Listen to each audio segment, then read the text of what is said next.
नमस्कार दोस्तों, AKP library में आप सभी का स्वागत है। आज जो है हम क्लास 9th का जो है चैप्टर फर्स्ट है संख्या पद्धति पढ़ेंगे। उसकी प्रश्नावली 1.1 है।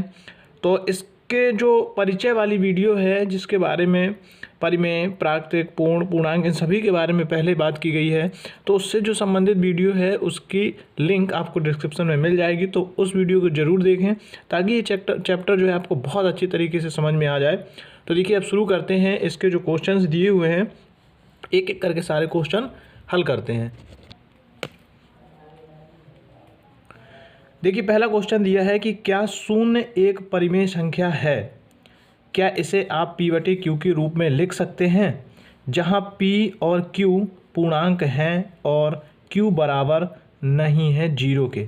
q जो है 0 के बराबर नहीं है। अब देखिए इससे पहले भी हम जो है आपको जो है लिंक जो है डिस्क्रिप्शन में मिल जाएगी जिसमें हमने जो है संख्या पद्धति के परिचय के बारे में पढ़ा है, तो जिसमें विस्तार से प्राकृतिक संख्या, पूर्ण, पूर्णांक, भाज्य और परिमेय इन सभी के बारे में चर्चा की गई है। तो यहाँ कह रहा है कि क्या शून्य एक परिमेय संख्या है। अगर हम परिमेय संख्या की बात करें तो इसकी परिभाषा होती है कि जिसे हम p/q के रूप में लिख सकते हैं वो संख्याएँ क्या होती हैं? परिमेय संख्याएँ होती हैं। तो अगर हम शून्य को बात करें, अगर शून्य को जो है हम शून्य को लिखें तो ये शून्य हो गया। अब कह रहा है क्या परिमेय है? तो देखिए किसी भी संख्या के नीचे हम हर में एक लिख सकते हैं। तो अतः क्या ये कहेंगे कि परिमेय संख्या है? तो देखिए शून्य को हमने 0/1 के रूप में लिख दिया। अब अगर हम 1 का भाग शून्य में करते हैं तो क्या आएगा? हमारा शून्य ही आ रहा है। क्या आएगा? शून्य ही आएगा। तो ये क्या है? इसे हम कह सकते हैं कि ये एक क्या है? परिमेय संख्या है, यानी कि शून्य एक परिमेय संख्या होती है, क्योंकि इसको जो है p/q के रूप में लिख सकते हैं, यानी कि p/q के रूप में लिख सकते हैं और q बराबर नहीं है 0 के। देखिए क्योंकि जो नीचे की संख्या है ये रही p और ये q मान लेते हैं, तो ये जो एक यहाँ एक आ जाता है। जब किसी के नीचे हर नहीं होता है तो हम अपनी तरफ से हर मान सकते हैं, और ये जो बराबर नहीं होना चाहिए 0 के। तो अगर ये ऐसा लिखा होता 1/0 तो ये परिमेय संख्या नहीं होती, लेकिन 0/1 एक परिमेय संख्या है।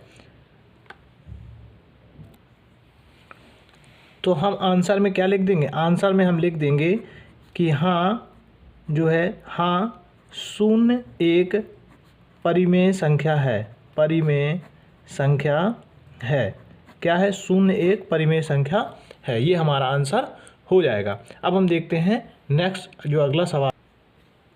हमारा अगला सवाल दिया है 3 और 4 के बीच में 6 परिमेय संख्याएं ज्ञात कीजिए। तो अब यहाँ 3 और 4 के बीच में 6 परिमेय संख्याएं पूछा गया है। तो हमको जो सबसे इम्पोर्टेंट चीज़ याद रखनी है वो ये याद रखनी है कि यहाँ कितनी सब परिमेय संख्याएं पूछी गई? 6 परिमेय संख्याएं पूछी गई। तो किसी में भी 5, 4, 3, 2 जो भी पूछा जाए, यहाँ कितनी 6 परिमेय संख्या पूछी गई। तो यहाँ हम लिखेंगे 6 और उसमें जोड़ेंगे हम 1, तो हो गया हमारा ये 7। यानी हमारा कितना हो गया? ये 7। जितना भी पूछेगा यहाँ उतना लिख के हम उसमें से 1 जोड़ देंगे। अगर 5 पूछता तो 5 + 1 कर लेते, 4 पूछता तो 4 + 1 कर लेते। इसी तरीके से यहाँ हमारी 6 परिमेय संख्या पूछी है तो 6 + 1 करके 7 कर लेंगे। अब हम क्या करेंगे? 7 का जो ये संख्या दी हैं इनमें जो है हम गुणा करवाते हैं। तो पहली संख्या 3 दी है तो इसमें हम जो है 7 से 7/7 का इसमें गुणा करवा देंगे, और यहाँ ये हो जाएगा कितना? 7 × 21/7। इसी तरीके से दूसरी संख्या हमारी 4 दी है तो 4 में हम जो है 7/7 का गुणा करवा देंगे, तो ये कितना हो जाएगा? 7 × 4 = 28/7।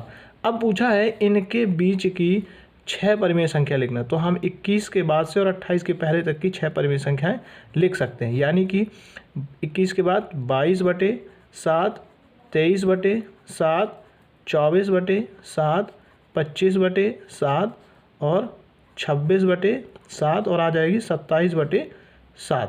तो ये हमारी कितनी हुई? 1, 2, 3, 4, 5, 6। ये रही हमारी 6 परिमेय संख्याएं जो कि 21/7 से लेके 28/7 के बीच की हैं। तो 3 और 4 के ठीक बीच की परिमेय संख्या ये रहेंगी।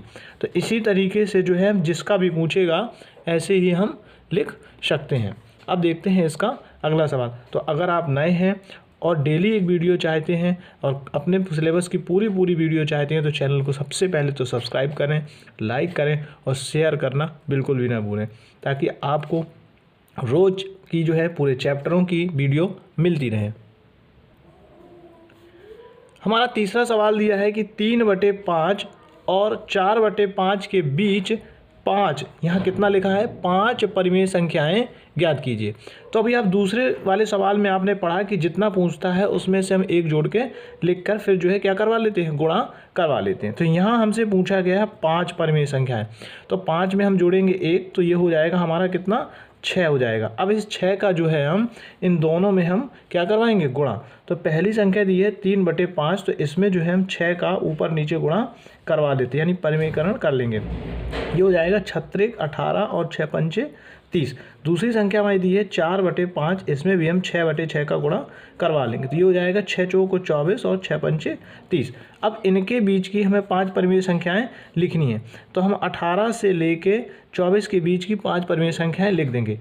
तो ये आ जाएगा 19/30, 20/30, 21/30, 22/30 हो जाएगा और 23/30 हो जाएगा। तो ये रही हमारी 1, 2, 3, 4, 5, ये हो जाएगा हमारा आंसर, यानी कि हमारी ये हो गई 5 परिमेय संख्याएं। 3/5 और 4/5 के बीच की ये रही हमारी 5 परिमेय संख्याएं। तो इसी तरीके से जो है इन सवालों को हल किया जाता है। जितने भी बीच की परिमेय संख्या पूछता है उसमें से हम एक जोड़ लेते हैं और जो संख्या आती है उसका जो है संख्या का हम अंश और हर में गुणा करवा कर उनके ठीक बीच की परिमेय संख्याएं लिख देते हैं। अब देखते हैं इसका अगला सवाल। अब हमारा चौथा नंबर का सवाल दिया है कि नीचे दिए गए कथन सत्य या असत्य के जो है या सत्य हैं या असत्य हैं, इसके कारण के साथ अपने उत्तर दीजिए। यानी कि हमारे जो ये कथन दिए गए हैं ये बताना है कि सत्य हैं या असत्य हैं और उनके कारण भी बताना है कि किस तरीके से सत्य और असत्य हैं। तो पहला वाला जो दे रहा है, प्रत्येक प्राकृतिक संख्या एक पूर्ण संख्या होती है, यानी ये कह रहा है कि प्राकृतिक संख्या एक पूर्ण संख्या होती है। तो अगर हम प्राकृतिक संख्या की बात करें तो प्राकृतिक संख्याएं क्या होती है, प्राकृतिक संख्याएं जो है 1 से शुरू होती हैं, यानी कि इनको जो हम 1 से शुरू करते हैं, यानी 1 है, 2 है, 3 है, 4 है, इस तरीके से अनंत तक ये प्राकृतिक संख्याएं होती हैं। और अगर हम पूर्ण संख्या की बात करें तो पूर्ण संख्याएं हमारी 0 से शुरू होती है, 0, 1, 2, 3, 4, तो इस तरीके से जो है कहाँ से शुरू होती है, 0। तो कह रहा है कि प्रत्येक प्राकृतिक संख्या एक पूर्ण संख्या है। तो ये क्या है, ये हमारा सत्य है।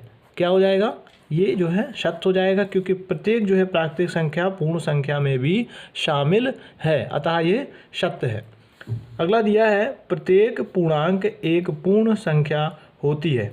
अब अगर हम बात करें पूर्णांकों की तो पूर्णांक क्या होते हैं, पूर्णांक जो है हमारे माइनस के भी हो सकते हैं और प्लस के भी होते हैं। और जबकि पूर्ण संख्या की बात करें तो ये 0, 1, 2, 3 और इस तरीके से शुरू होती हैं। और जबकि पूर्णांक ये हमारे प्लस के भी हो सकते हैं और माइनस के भी हो सकते हैं। तो इसलिए ये क्या हो जाएगा, ये हमारा असत्य हो जाएगा। प्रत्येक पूर्णांक जो है एक पूर्ण संख्या होती है, तो ये गलत है। प्रत्येक पूर्णांक जो है एक पूर्ण संख्या नहीं होता है, क्योंकि पूर्ण संख्याएं सिर्फ 0, 1, 2, 3, 4 यानी प्लस की होती हैं और पूर्णांक में जो होता है वो प्लस और माइनस दोनों शामिल होते हैं। तो इसलिए ये जो है हमारा असत्य हो जाता है। तीसरा नंबर पे दिया है प्रत्येक परिमेय संख्या एक पूर्ण संख्या होती है। तो अब हम बात करें एक परिमेय संख्याएं की, तो परिमेय संख्याएं हमारी क्या होती हैं, जिन्हें हम P/Q के रूप में लिख सकते हैं। जबकि पूर्णांक हमारे क्या होते हैं, यानी माइनस जो पूर्ण संख्या होती है, यहाँ पूर्ण संख्या लिखा है, पूर्ण संख्या 0, 1, 2, 3 इस तरीके से होती हैं। तो ये क्या हो जाएगा, ये भी जो है असत्य हो जाएगा।